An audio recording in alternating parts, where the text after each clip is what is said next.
Good morning and welcome to First Unitarian Church. I especially want to welcome those of you that are joining us on YouTube and encourage you to introduce yourself to each other in the chat. My name is Susan Bishop and I am your worship associate this morning. I am a white woman in my mid-70s with short gray hair, and I always wear my Hawaiian t-shirt. Our minister, Reverend Doss, is away this Sunday, except I think he's here. I'm just following what he put down. But I am joined by Kara Dyer, Laura Messing, and Laura Manning and Marshall Gimple. I want to thank all the volunteers and the staff who make our service experience so special. We are blessed to have this big, beautiful building. Unfortunately, our parking situation is not the same. On Sundays, if it is easy for you, please park in the lot diagonally across from our church. This allows people that need easy access parking next to the building. And please, if you have not already, please silence your cell phone. Barbara, our flowers this morning were donated by Jeff and Andrea Pixley, so thank you very much. And I'd like to just part with one little thing. Barbara Merritt once wrote, Unitarian Universalists have said for centuries that there is room in our religion for all seekers. Skeptics and poets and scientists are welcome, as are the nonconformists, the shy, and the uncertain folk. That's me. We believe that restlessness and doubts are a sign of grace, that the love of truth is the holiest of gifts. I'd like you to take a moment, share your welcome with the people sitting next to you.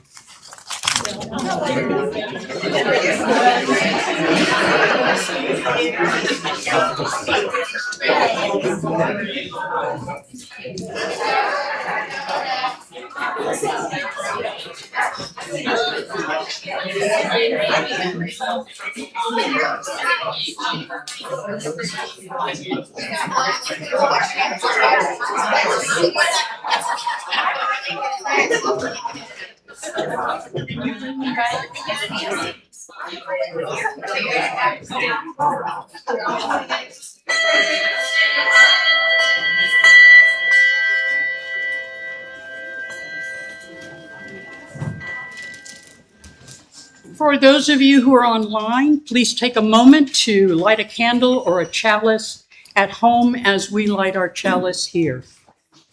I would like to invite Jeff and Andrea Pixley to come forward to light our chalice. And I'll say these words as they do.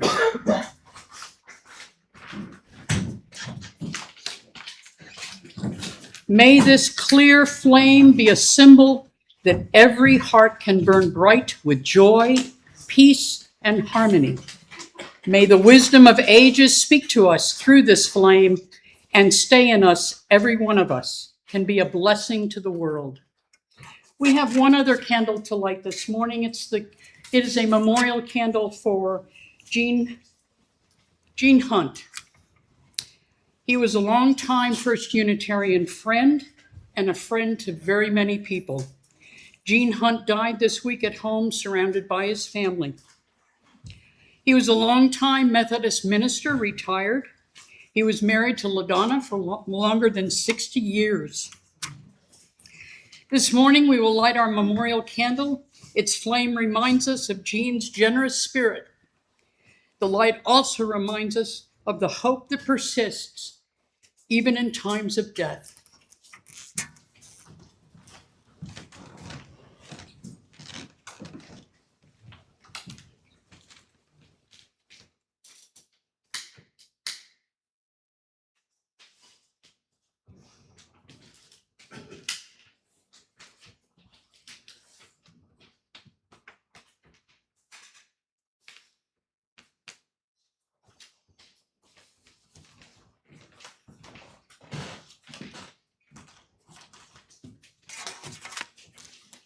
And at this time, I would like to invite you to join me in reading our covenant. The words can be found in your order of service. Love is the spirit of this church, and service is its law. This is our great covenant, to dwell together in peace, to seek the truth in love, and to help one another.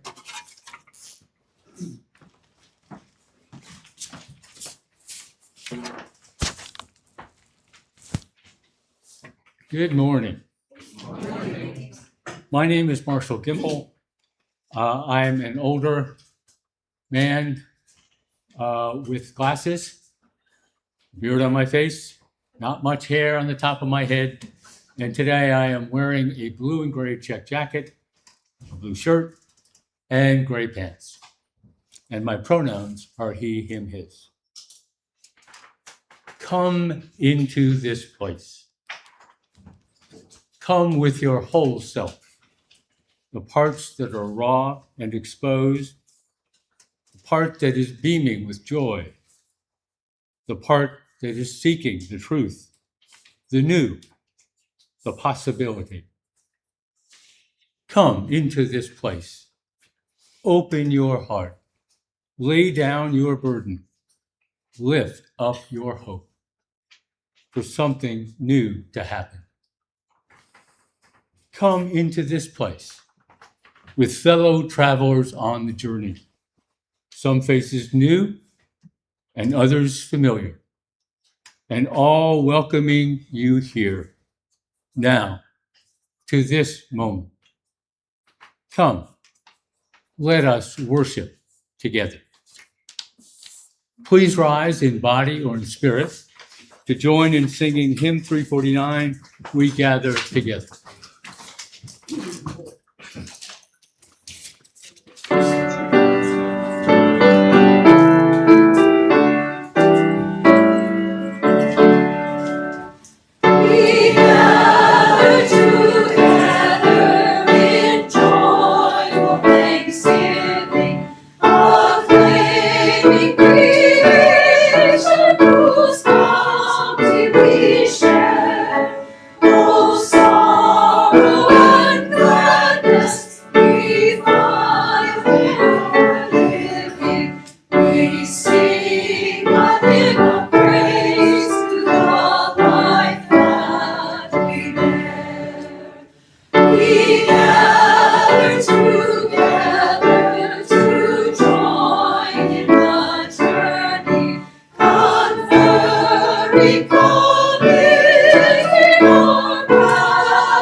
Please be seated.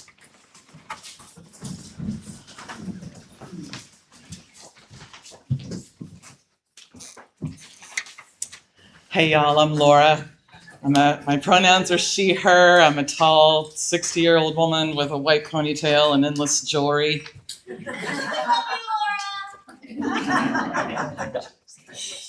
I invite you to relax into these words with an open heart. In the midst of running from my problems, from myself, from one necessary task to the next, I listen to that impulse within me, the one that reminds me that I could keep running blindly my whole life, days and months speeding into years, losing all perspective. I am reminded that learning how to rest and abide in you is in part how I learn to rest and abide in me. I need you, source of all creation, as deeply as I need myself, as deeply as I long for comfort, reassurance, guidance, and trust. Your presence feels so distant, too distant, when I am living life as if it's a marathon waiting to be won. Help me instead recall that slowing down can be just as important, perhaps at times more important, than speeding to get things done. Help me remember, beloved, that the longings of my heart are never satisfied by the sprint, but rather by the slow, languid meander. Help me remember that my weary spirit may be weary because of all my running. I can choose to slow down. Help me make that choice. Walk with me as I make that choice.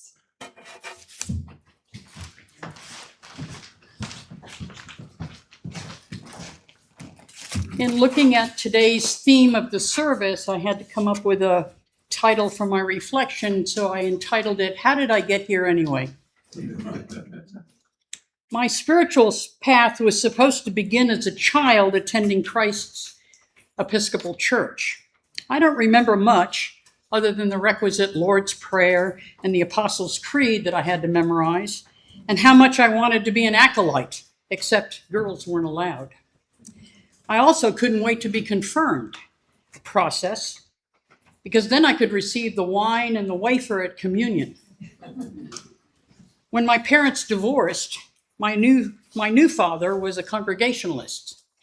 They sat on their duffs and let the deacons, again, men only, pass the communion trays with white bread cut into squares and grape juice. Sacrilege. Really?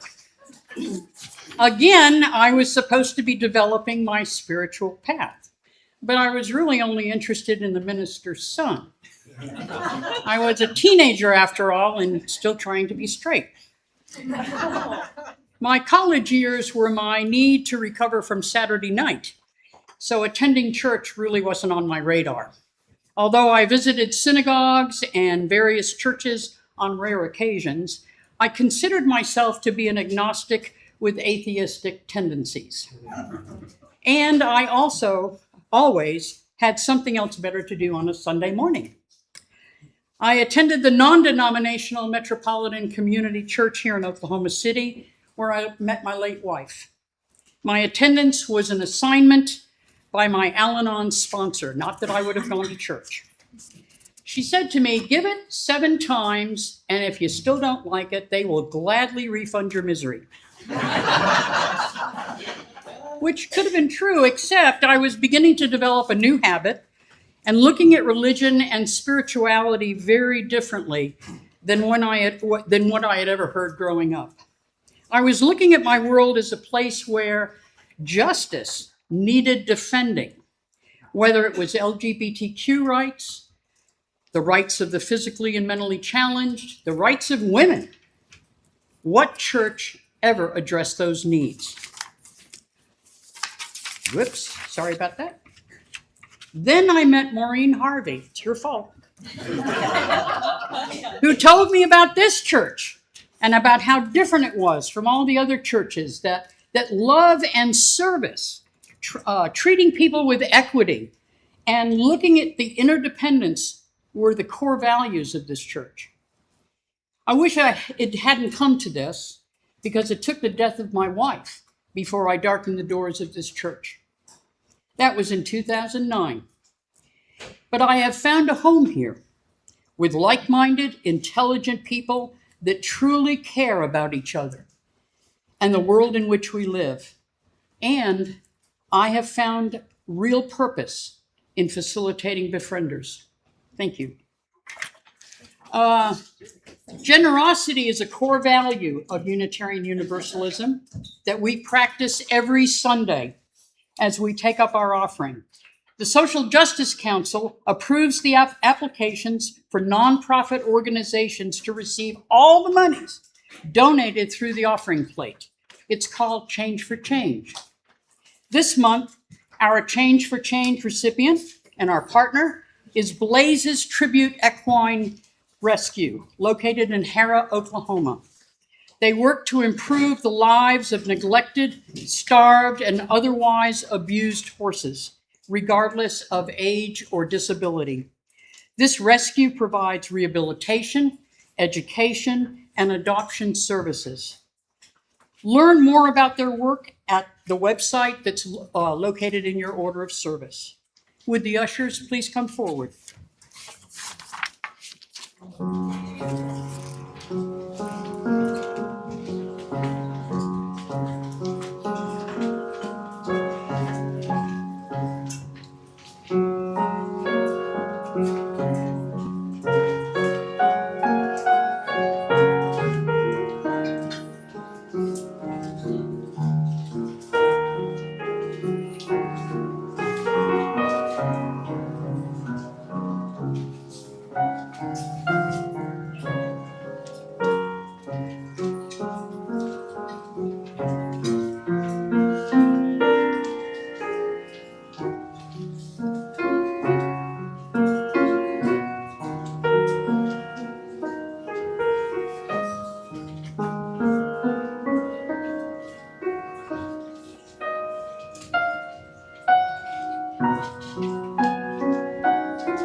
Sorry.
Good morning. I'm Kara Dyer. My pronouns are she, hers, and I am a tallish, middle-aged woman with dark hair. Our reading this morning is Blaze by Blaze by Erica Hewitt. What's your most memorable story about getting lost? What do you remember about finding your way home? One of my stories is about getting lost in the woods during my first October in Maine. That's where I went running, naively or foolishly, depending on how charitable you want to be, around twilight. Dark fell fast.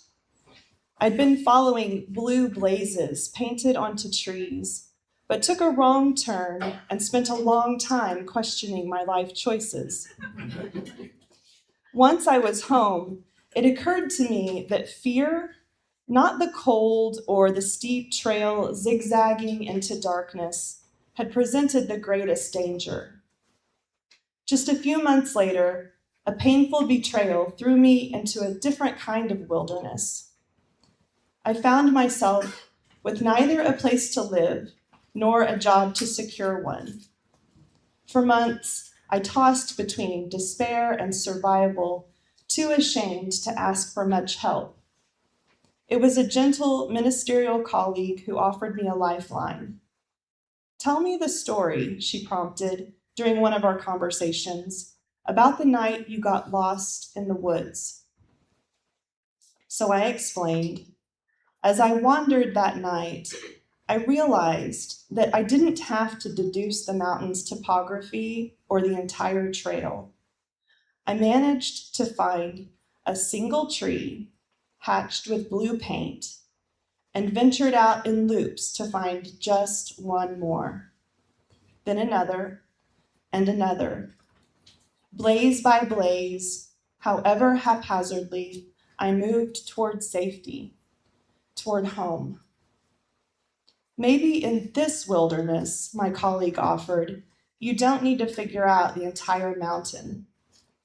What if you don't need to know more than the very next sign? And when you need to know more, you will." We talked about where, in all of my lostness, I sensed a single sign forward. I felt hope catch, which allowed me to risk asking for more help, from spirit and from other humans. Very slowly, I emerged from a fearsome wilderness into something that felt like safety. You've been lost too, and maybe you're there right now. I know that fear. I also know that whether it's deep in the woods or in the belly of shame, fear is a con job. It tells lies about everything from our options to our own worth. Lift your head above those lies and borrow some hope. Through both human companionship and a knowing greater than our own, sometimes we find our way home. May it be so for you.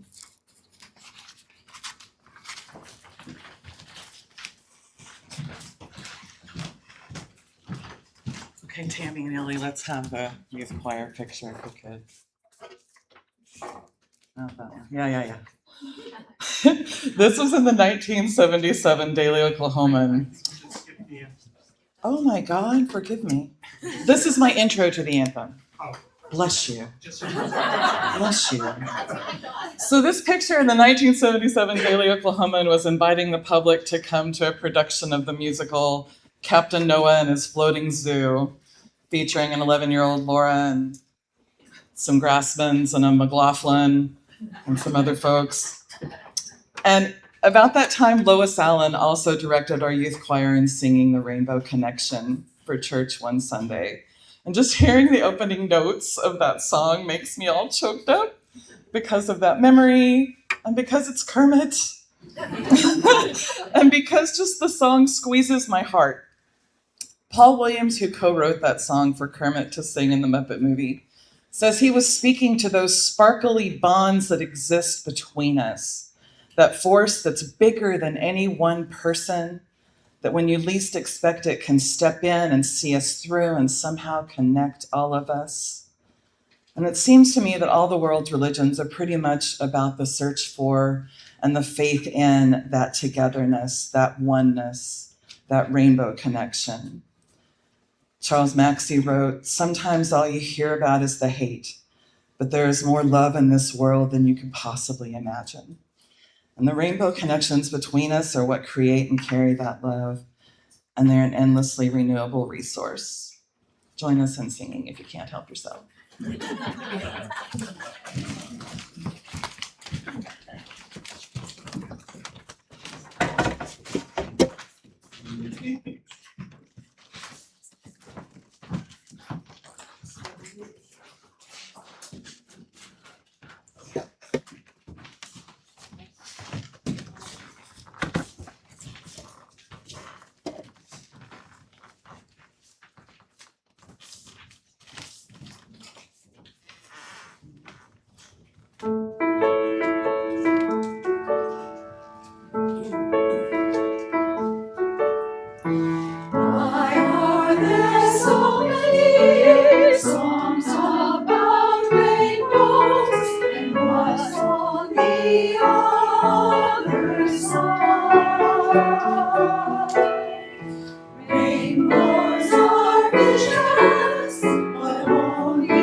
think we might see.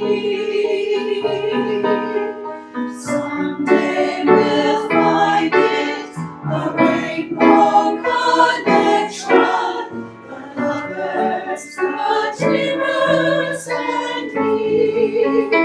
All across water and spell, we know that it's probably magic.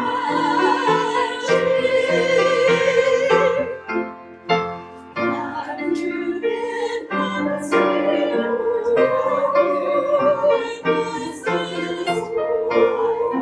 I'm calling my name. Is this the sweet sound that calls my young sailors? Voice like rain on the same. I've heard it too many times to ignore it. It's something that I'm supposed to be. Someday we'll find it, the rainbow connection, the lovers, the dreamers, and me.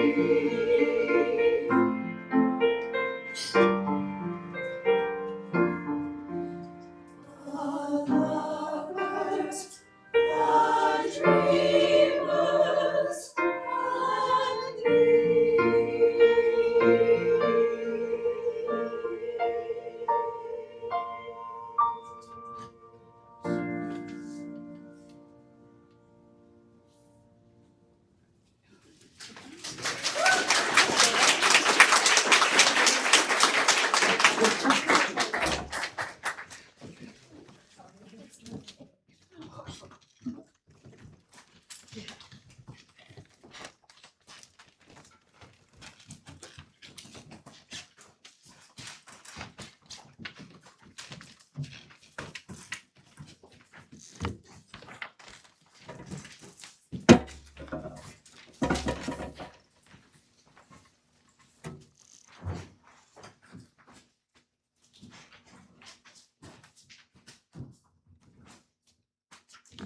I invite you to take a moment, settle yourself, perhaps take a few calming breaths.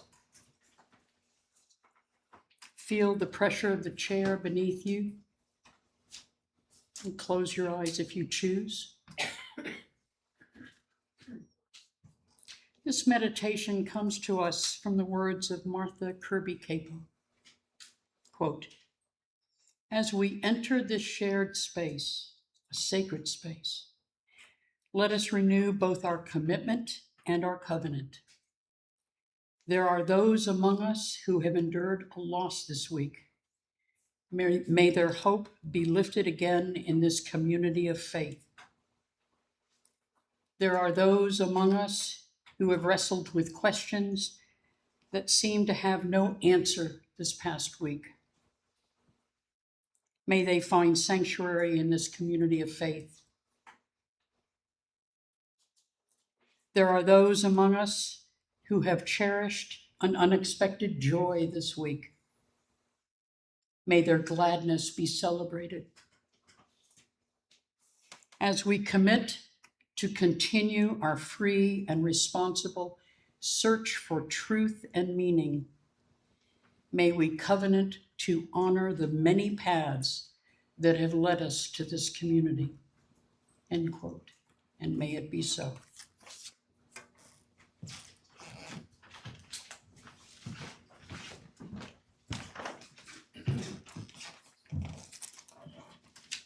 Good morning. Y'all, I spent my entire 3 or 4 decades as a college teacher trying to make every one of my classrooms into this congregation. A group of people that would say good morning back. My parents brought me here when I was a very young child. Both of my mom and dad had stepped away from the religions of their upbringings. My mom was raised Southern Baptist, and she was sitting in church her senior year at OBU, and the pastor said, "Lord, help us learn not to doubt. And she thought, well, pretty much all I have are doubts.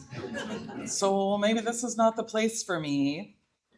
And my dad was also a free thinker who had stepped away from his Presbyterian upbringing. But he had heard that kids needed the church to provide social influences and create character. So here we came. Y'all know there's a joke. What are Unitarians? Atheists with children. And I fell for this church pretty hard and pretty fast. My mom says that one Sunday morning when I was about 3, my sleepy dad suggested that perhaps we might skip church that day. And my response was, what? Not go to church school? Oh no. So we came, and we kept coming. And my senior year in our church school, the remarkable Bernest Kane mentored us in crafting our sermons for Youth Sunday, reflecting on growing up Unitarian. Quick message from our sponsor. We need church school teachers to help out this year. If we value having religious education programming to offer our young people, we have to live out those values. We cannot simply assume that other people will make good things happen. I'm asking you to invest yourself in our young people so that 4 decades from now, they'll still be here talking about how much it means to them that you did. I gave that youth sermon 44 years ago right here, and I observed that my friends at school sometimes say they believe what they do because it's what they've been told, because that's just the way it is. But I'm my mother's daughter, and that was a never good enough answer to my questions. It never has been, and I hope it never will be, I wrote then. Which reminds me of another joke. There are some signs at a fork in the road, and one sign says, this way to heaven, and the other sign says, this way to a discussion about whether or not heaven exists. Where are all the Unitarian Universalists? We're headed off to the discussion because for us, the exploration of life's possibilities is way more exciting than the certainty of any final right answers. To explore the rainbow connections together is to honor the questions, not the answers. I feel that our faith more or less requires us to think of ourselves as works in progress. So what do I believe in? I believe in my mom. I believe in my chosen families. I believe in freaking Larry Little.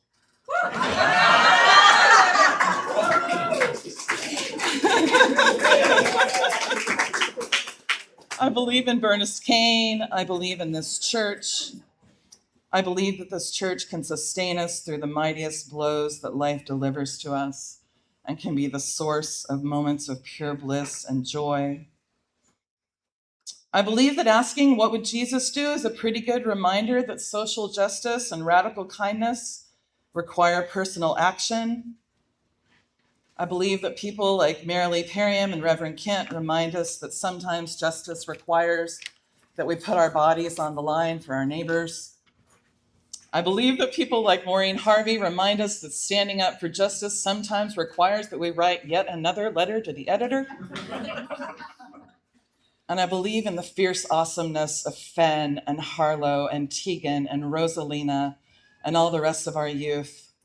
And I believe in Liz Tate, our new director of religious education. Each of these people remind us that the promise of the Rainbow Connection is that what we believe in, we help to create. As I mentioned in asking each of us to consider stepping up to help teach our young people, we cannot simply assume that other people will make sure good things happen.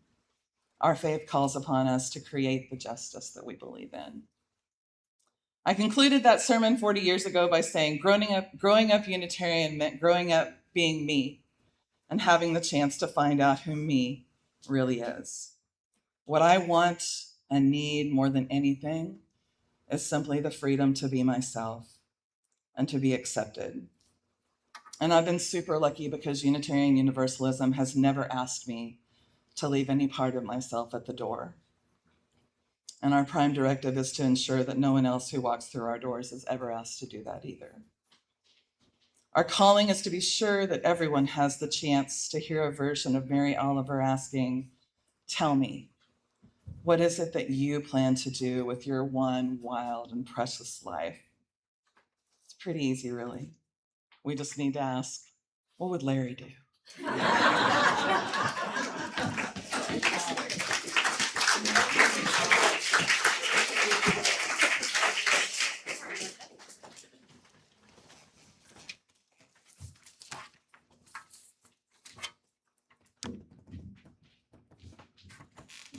Okay.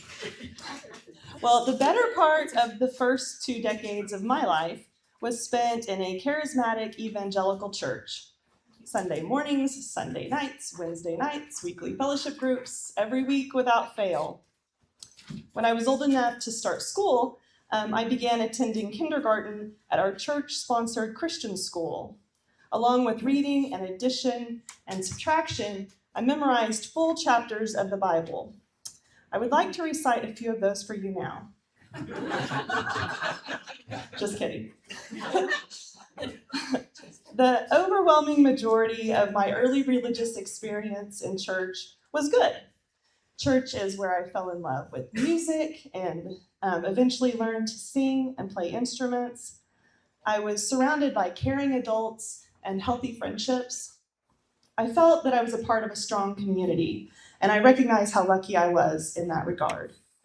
My partner and many of my friends who grew up in similar situations have expressed that they knew from an early age that they didn't belong, that they had questions about the doctrines and the ideas that they were taught in church, but that wasn't my experience. To me, it all made sense.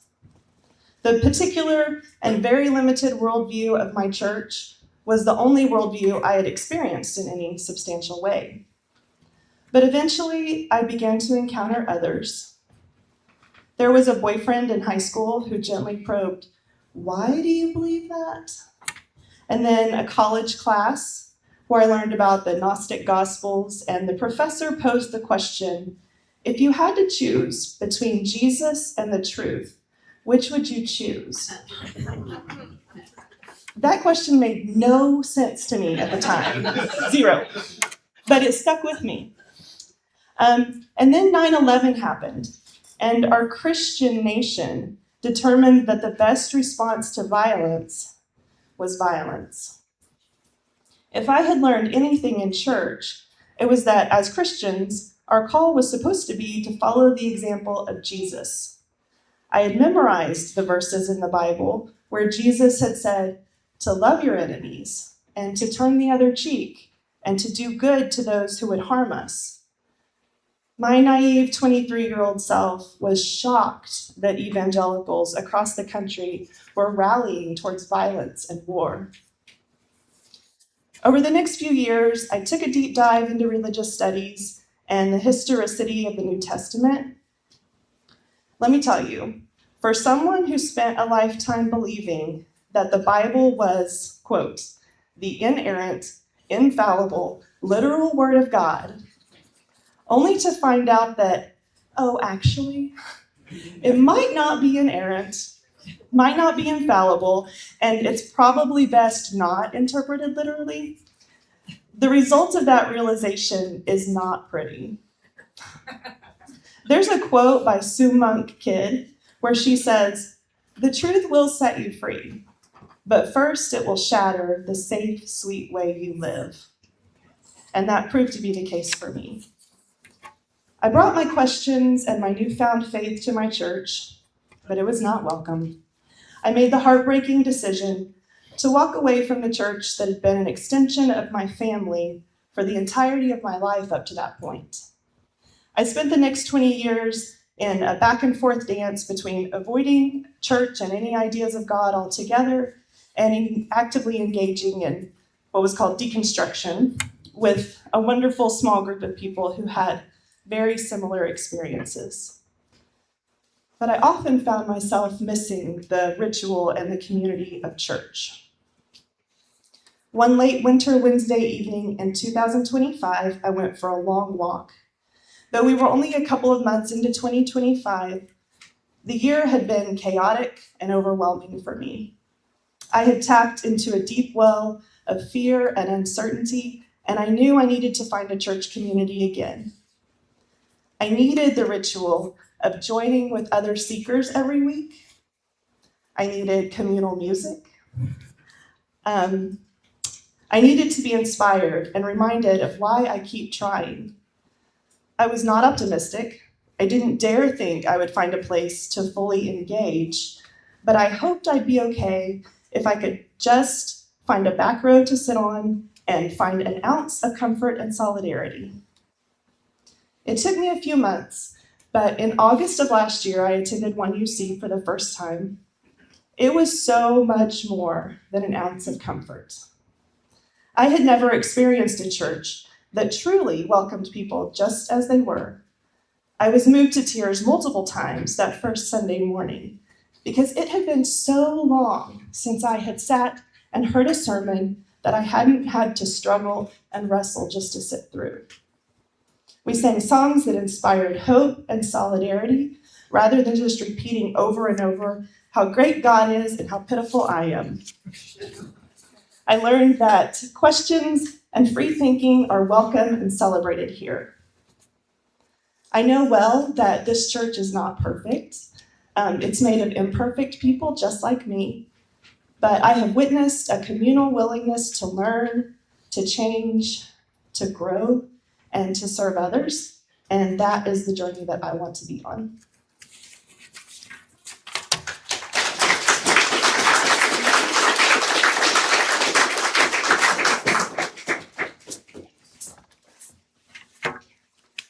So keeping with the theme, how did a person like me wind up in a place like this? And the short answer is, I'm not sure.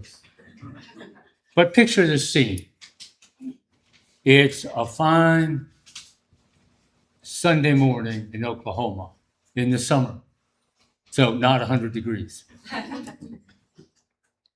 There's a group of people walking into the church. It's a family.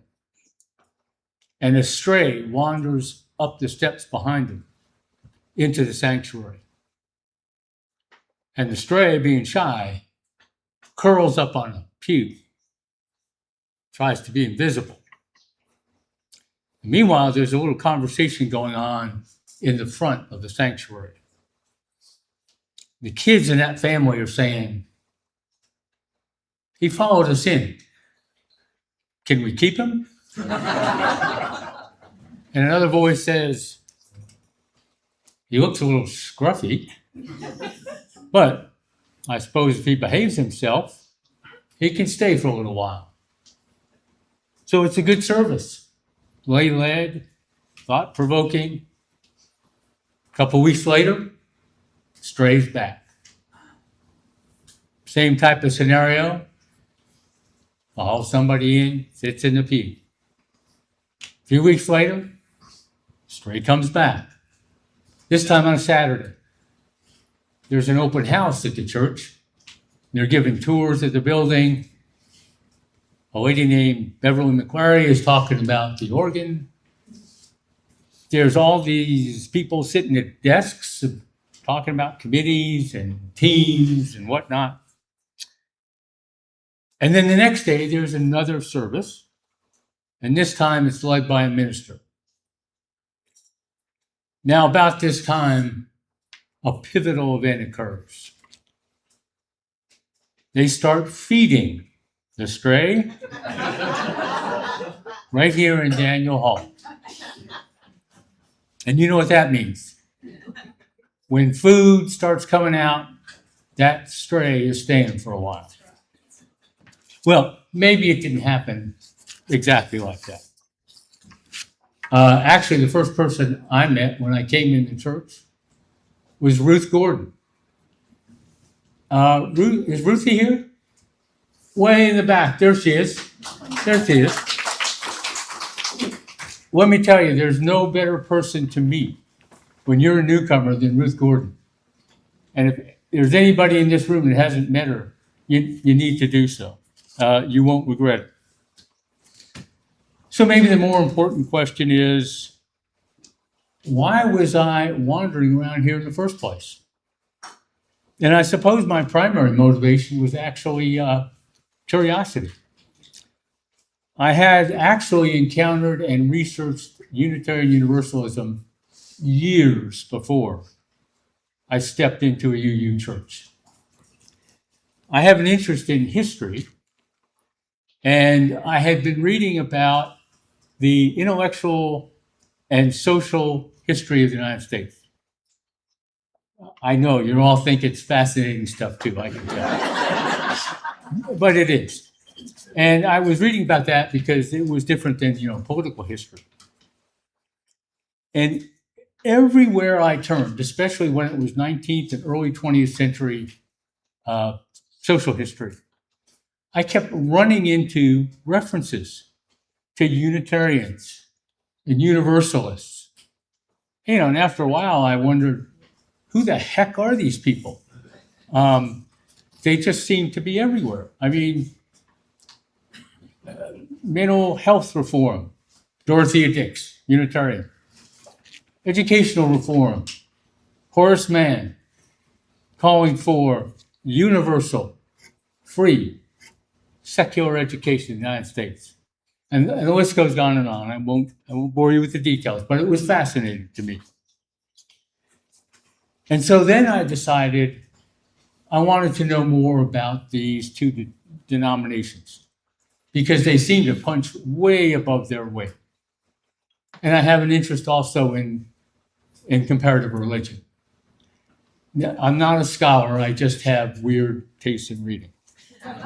So I read up on these two denominations. I read about their theology, I read about their history. I read about their merger in 1961 that actually started 30 years earlier. It took them a while to make that decision.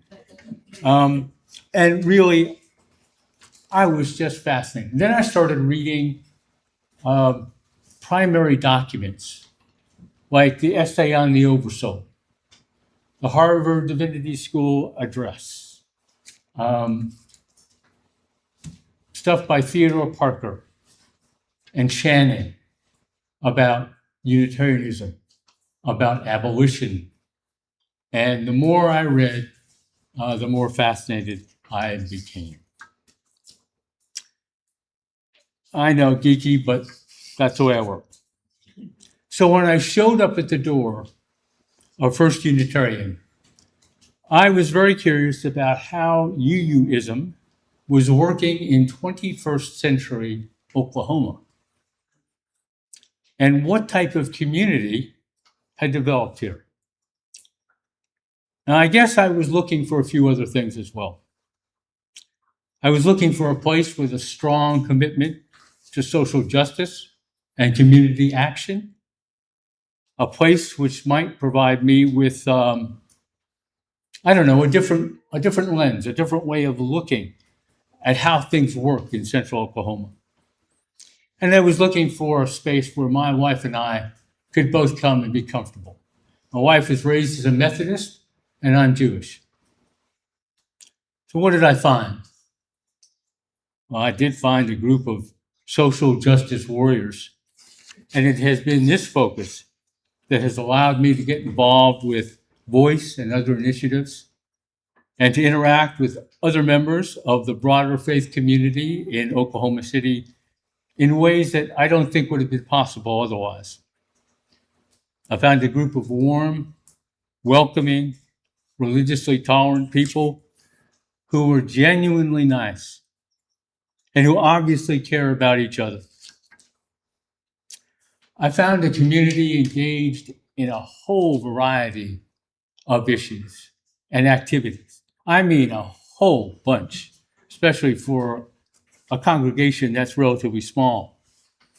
I found an excellent RE program, one that any youth of almost any faith background could benefit from.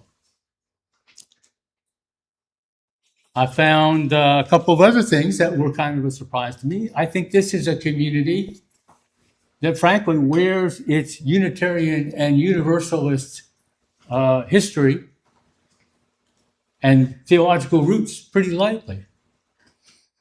Now, I have a bias. I come out of a faith tradition that explores and interrogates its history and its foundational documents continuously. But that's also one of the reasons that I really enjoyed this month's program, because it brings us back to those roots. I also found that there was less of an in-depth study of world religions and an integration of those religious concepts into the life of the church.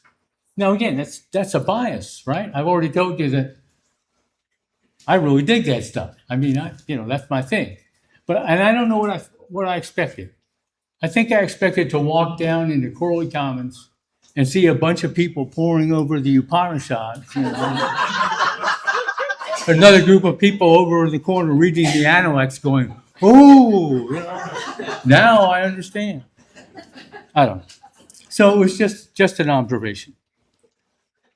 But I also found a community of faith. And I know some of you people in this room don't really like that word, but really I found a community of faith.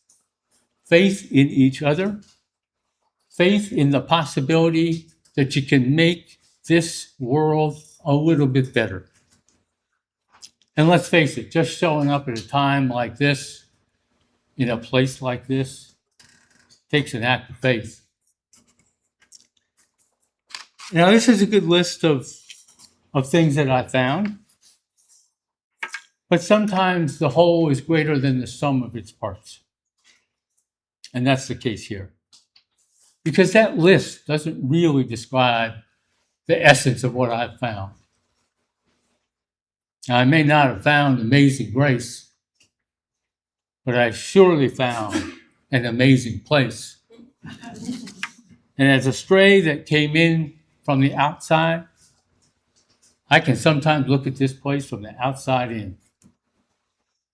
And I can tell you, you are an amazing group of people. You do amazing things in amazing ways. And you are so amazing that because you are kind and you are humble and you are gentle, you don't even realize how amazing you are. And there's something else that I think coming in maybe from the outside I've found. And that is, you as a group have such a deep and abiding well of talent and of love yet to give. And I think you have a tremendous potential. And I think that as this church continues to come together as one community, with one voice, with common purpose and common vision and common focus, you will amaze yourselves. You will be amazed at the change you can make. You will be amazed at the allies and the partners who will step up to walk beside you. And you will be amazed at the seekers and the searchers and the strays that come through those doors in the sanctuary to join you. And whether they stay for a month or a year or a decade or a lifetime, they will realize what I realize, that there is no better place for a stray to come into than this amazing place. May it always be so. And now, if you'll please rise in body or in spirit to join in singing our closing hymn, number 148, Let Freedom Span.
Please be seated.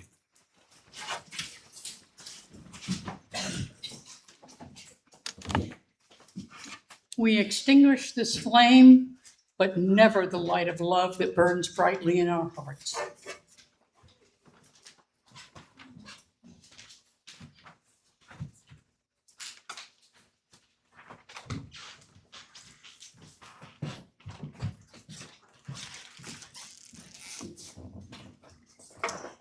We are on a journey.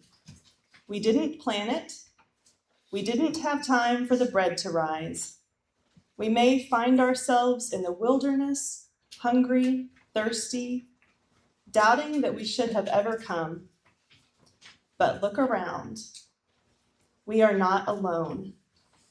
It is our journey together, a journey to our better selves, a journey to a better world, a journey to a more promised land. Go in peace.